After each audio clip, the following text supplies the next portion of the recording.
नमस्कार साथियों, मैं आपका भाई ऋतिक स्वागत करता हूं आप सभी का आपके अपने YouTube channel agriculture on top knowledge में। तो मेरे प्यारे साथियों, आज से क्या हम एक से पहले क्या एक क्लास मैंने क्या करा दी है आपकी कृषि जंतु विज्ञान की। उसमें आपके लिए क्या बेसिक इंट्रोडक्शन है वो आसानी से क्या बता दिया है, ठीक है, पॉइंट वाइज क्या बता दिया है। और आपके उसमें जो क्वेश्चन बताए मैंने यूपी कैटेट एग्ज़ाम के लिए, ठीक है, यूपी कैटेट एग्ज़ाम और यूपी बोर्ड एग्ज़ाम, ठीक है, यूपी बोर्ड एग्ज़ाम ये क्या दोनों के लिए होने वाली है। क्लासें जो हमारी होने वाली है UP CATET exam UP board exam के लिए क्या होने वाली हैं। अगर आप किसी भी एग्ज़ाम की तैयारी कर रहे हो तो आप प्लीज़ हमारी इस वीडियो को देख सकते हो। तो आज हम दोस्तों इस वीडियो के अंदर आप क्या बात करने वाले हैं, आपने क्या थंबनेल पर देख लिया होगा, कोशिका विज्ञान जिसे बोलते हैं हम सेल बायोलॉजी, यानी कि सेल बायोलॉजी हम किसे कहते हैं उसके ऊपर क्या हम पढ़ने वाले हैं। तो सबसे पहले दोस्तों हम कोशिका के बारे में समझेंगे, हम कोशिका किसे कहते हैं, ठीक है, कोशिका हम किसे कहते हैं उसके बारे में समझेंगे। तो सबसे पहले हम देखते हैं सेल किसे कहते हैं। कोशिका जीवन का क्या है, एक आधारभूत और संरचनात्मक संरचनात्मक तथा कार्यात्मक इकाई है। दोस्तों कोशिका हम किसे कहते हैं, ऐसी कोशिका जो क्या हमारी संरचना करती है और कार्यात्मक क्या कराती है, यानी कार्यों को क्या कराती है, उसे क्या बोलते हैं हम कोशिका बोलते हैं, ठीक है। तो दोस्तों इसके बारे में कुछ इंपॉर्टेंट साइंटिस्ट थे, उनके बारे में क्या बात कर लेते हैं जो आपके क्या एमसीक्यू और एक नंबर में पूछ लिए जाते हैं आपके यूपी बोर्ड में। और यूपी कैटेट में तो दोस्तों वेरी इंपॉर्टेंट है, इससे 100% क्या क्वेश्चन पूछा जाता है। तो इसलिए इस वीडियो को आप शुरू से लेकर आखिर तक जरूर देखें, ठीक है। तो सबसे पहले साइंटिस्ट थे, ठीक है, 1665 में है। तो उन्होंने सबसे पहले कौन थे, रॉबर्ट हुक। तो इन्होंने क्या है कोशिका शब्द का क्या प्रतिपादन किया था, यानी कि सबसे पहले कोशिका शब्द किसने दिया था, रॉबर्ट हुक एक साइंटिस्ट थे, उन्होंने दिया था, ठीक है। इन्होंने क्या है कैसी जो हमारी क्या मरी हुई सेल होती हैं, यानी कि मृत सेल जो होती है उसकी खोज की थी। आपसे पूछ सकता है मृत सेल की खोज किसने की थी, रॉबर्ट हुक ने की थी। उसके बाद दोस्तों अगले साइंटिस्ट थे हमारे जो क्या कब 1674 में लुवेन हुक ने क्या है, एंटन लुवेन हुक थे एक साइंटिस्ट, उन्होंने क्या है सूक्ष्मदर्शी के से क्या है जंतु कोशिका, ठीक है, किसकी जंतु कोशिका की क्या है खोज करी थी। ये कैसी थी, जीवित कोशिका थी, कैसी थी, जीवित, ठीक है, जीवित कोशिका थी ये, ओके, जिसे बोलते हैं हम एनिमल सेल, ठीक है, कोशिका जंतु।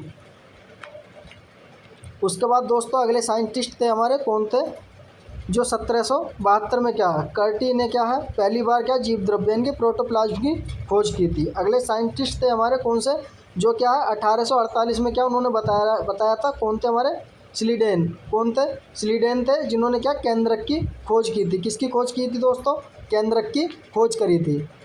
उसके बाद दोस्तों अगले साइंटिस्ट थे आपके कौन से, 1848 में कौन थे, स्लेडेन, आपको मैंने बता दिया कि इन्हें केंद्रक की खोज करी थी। उसके बाद दोस्तों 1840 में एक साइंटिस्ट हुए, फिर उन्होंने क्या पुरकंजे नाम था उनका, उन्होंने किस चीज़ की खोज करी थी, जीव द्रव्य क्या नाम दिया था, साइटोप्लाज्म की नाम दिया था, उन्होंने किसने दिया था, तो किसने दिया था दोस्तों, सॉरी प्रोटोप्लाज्म किसने खोजा था, पुरकंजे ने खोजा था, ठीक है, वो किसने खोजा था, पुरकंजे ने क्या उसका नाम दिया था, जिसे क्या हम कोशिका का जल या वाटर कहते हैं।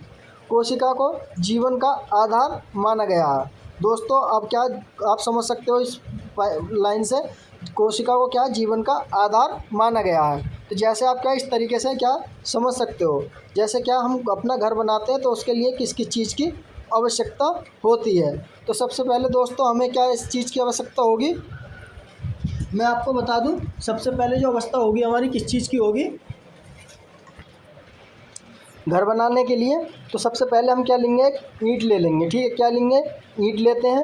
उसके बाद क्या ईंट से क्या बनाते हैं हम दीवार, क्या बनाते हैं दीवार बनाते हैं, ठीक है।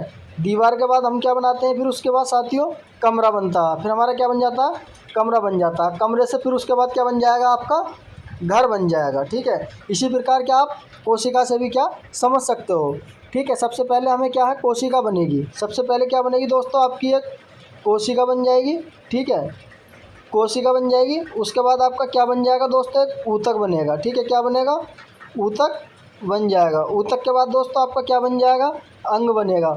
ऊतक से क्या बनेगा दोस्तों, अंग बनेगा। अंग से फिर उसके बाद क्या बन जाएगा, आपका पूरा शरीर बन जाएगा, ठीक है, क्या बन जाएगा, आपका पूरा शरीर। तो इसलिए क्या है कोशिका को क्या जीवन का आधार माना गया है। कोशिका को क्या माना गया है? जीवन का आधार। छोटी कोशिकाओं से मिलकर क्या हमारा पूरा शरीर बना हुआ है, छोटी छोटी कोशिकाओं से मिलकर बना हुआ हमारा शरीर है। ठीक है, अब बात कर लेते हैं दोस्तों इसके प्रकार, यानी कि कोशिका कितने प्रकार की होती हैं। ठीक है, कोशिका के प्रकार, टाइप ऑफ सेल। कोशिका दो प्रकार की होती हैं। कितने प्रकार की होती हैं? दो प्रकार की। कौन कौन सी? प्रोकैरियोटिक कोशिकाएं और यूकैरियोटिक कोशिकाएं।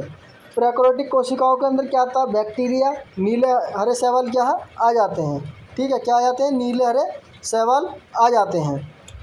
ठीक, उसके बाद आ जाते हैं जानवर।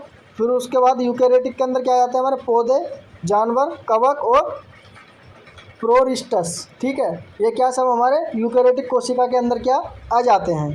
ठीक, आगे चल, अब इनमें क्या थोड़ा सा अंतर देख लेते हैं। प्रोकैरियोटिक कोशिका किसे कहते हैं, उनके बारे में क्या हम जान लेते हैं। प्रोकैरियोटिक कोशिकाएं, इनमें क्या केंद्रक कला नहीं होती है। आप देख सकते हैं जो यूकैरियोटिक कोशिकाएं हैं उनके अंदर क्या हमारी केंद्रक कला पाई जाती है। ठीक है, बात कर लेते हैं इनके आकार की। जो हमारी प्रोकैरियोटिक कोशिकाएं होती हैं 1 से लेकर 3 माइक्रो एंगस्ट्रॉम के आकार के बराबर क्या होती हैं। ठीक है, उधर इसी प्रकार के आप इधर यूकैरियोटिक कोशिकाओं में देख सकते हैं। तो इसमें जो कोशिका होती हैं वो हमारी कितने की होती हैं? 22 से लेकर 25 माइक्रो एंगस्ट्रॉम के बराबर क्या आकार में होती हैं। उसके बाद बात कर लेते हैं इसमें क्या 70 राइबोसोम पाए जाते हैं। इसमें 80 राइबोसोम पाए जाते हैं। ठीक है, उसके बाद बात कर लेते हैं डीएनए इसमें क्या पाया जाता है, लेकिन इसका क्या नहीं पाया जाता है? डीएनए के अंदर क्रोमोसोम नहीं पाया। डीएनए तो इसमें क्या होता है, लेकिन क्या क्रोमोसोम नहीं पाए जाते। किसके अंदर? प्रोकैरियोटिक कोशिकाओं के अंदर। उसी प्रकार दोस्तों बात कर लेते हैं इसमें के अंदर क्या यूकैरियोटिक कोशिकाओं के अंदर ग्लाइजिक बॉडी पाई जाती है, माइटोकॉन्ड्रिया पाया जाता है। माइटोकॉन्ड्रिया को क्या पावर हाउस कहा जाता है। ठीक है, पावर हाउस यानी कि ऊर्जा का घर भी क्या कहा जाता है कोशिका के अंदर, आदि क्या उपस्थित पाया जाता है। लिपिड की बात कर लेते हैं तो 10% क्या इसमें दोस्तों लिपिड पाया जाता है। प्रोटीन की बात करते हैं तो यूकैरियोटिक कोशिकाओं में 60% प्रोटीन पाई जाती है। ठीक, आगे चलते हैं, अब देख लेते हैं कोशिका जीवन का भौतिक आधार है। ठीक है, वो किसके बेस पर है? तो वो हमारे किसके बेस पर है? जल के बेस पर है। कोशिका का जो 80 से लेकर 90% भाग होता है वो किसका होता है? जल का होता है। किसका होता है? जल का होता है। जल एक क्या इसमें विलायक है जो क्या जैव रासायनिक अभिक्रिया इसी के अंदर क्या होती रहती हैं। ठीक, उसी प्रकार बात कर लेते हैं कोशिका के रासायनिक तत्व हैं वो कौन कौन से हैं। कार्बन, हाइड्रोजन और ऑक्सीजन कितने परसेंट पाए जाते हैं? 98 से लेकर 99% तक क्या कोशिका के अंदर पाए जाते हैं। क्या और हमारे सोडियम, मैग्नीशियम, कैल्शियम क्लोराइड और कौन सा फास्फोरस आदि तक 2% मात्र क्या पाए जाते हैं। कितने परसेंट? 2% तक क्या पाए जाते हैं। कार्बोहाइड्रेट की बात कर लेते हैं 14 से लेकर 16% तक क्या पाया जाता है। ठीक है, उसके बाद बात कर लेते हैं प्रोटीन तथा उसके बाद बात कर लेते हैं हम क्या प्रोटीन में न्यूक्लिक अम्ल क्या कितने परसेंट न्यूक्लिक अम्ल क्या पाया जाता है। वो किसका? कोशिका का प्रमुख घटक होता है। ठीक है, कोशिका क्या प्रमुख घटक। धन्यवाद।